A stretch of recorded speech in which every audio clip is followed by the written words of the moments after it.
Let me finish with this story. We go to China from time to time, and we train leaders. And this time we brought up 22 leaders from the Hunan province, and they rode 13 hours on a train to get to a hotel that they came up 2 by 2 in these elevators so as to not draw any attention. And then they got to a hotel room, a little apartment room. It's only about 700 square feet. In the little living room, no air conditioning, hardwood floor, 22 sat there. I came in, and when you teach in China, you start at 8 in the morning and you don't get done till 5 at night. You teach the whole day. They were sitting there, all 22 of them, and I looked around and I said, now, if we get caught, what will happen to me? They said, oh, you'll get deported in 24 hours and we'll go to prison for 3 years. I said, you're kidding. How many of you have been in prison for your faith? Out of 22, 18 raised their hands. I thought, no way. I looked at him and I said, you 22 people, how many people do you oversee? Because they were all of these small group leaders, underground church leaders in the Hunan province. I said, how many, if you counted up all the people under your jurisdiction, how many would it be? And they counted them up, and they said, little over 20 million. I said, what?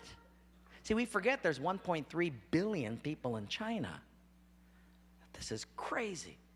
Well, I had 15 Bibles, and I passed them out. Obviously, 7 didn't get them. And I said, let's turn to 2 Peter chapter 1, and we're going to read it. And just then, one lady handed hers to somebody next to her. And I thought, interesting. Well, we turned there anyway, and as we started reading it, I understood why she gave it away. She had memorized the whole thing. She just recited the whole chapter. When it was done, I went over to her at a break, and I said, you recited the whole chapter. She says, oh yes, I've memorized many chapters. I said, where did you memorize so many chapters? She said, in prison. I said, you have much time in prison. So I said, but don't they confiscate the Bible? She said, yes. So people bring in scriptures written on pieces of paper, and they bring it in. So I said, but then if they find that piece of paper on you, won't they confiscate that? She said, oh yes, that's why you memorize it as fast as you can. Because even though they can take the paper away, they can't take what's hidden in your heart. I thought, wow. Well, after 3 days, you fall in love with these people. And when it was done, I said, how can I pray for you? I'm going to go back to America, and you guys have been just so wonderful. How can I pray for you? They said, you know, Wayne, you guys can gather like this whenever you want to in America. We can't. Could you pray that one day we'll be just like you? And I looked at him and I said, I will not do that. Big incredulous eyes looked at me and they said, why?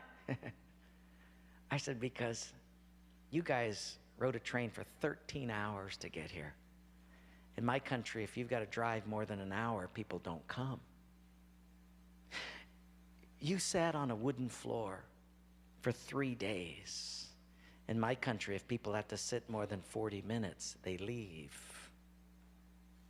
You sat not only here for 3 days on a hard wooden floor, but you did it without air conditioning. In my country, if it's not padded pews and air conditioning, people don't often come back. In my country, we have an average of 2 Bibles per family. We don't read any of them. You hardly have any Bibles, and you memorize them from pieces of paper. I will not pray that we become like, you become like us, but I will pray that we become just like you.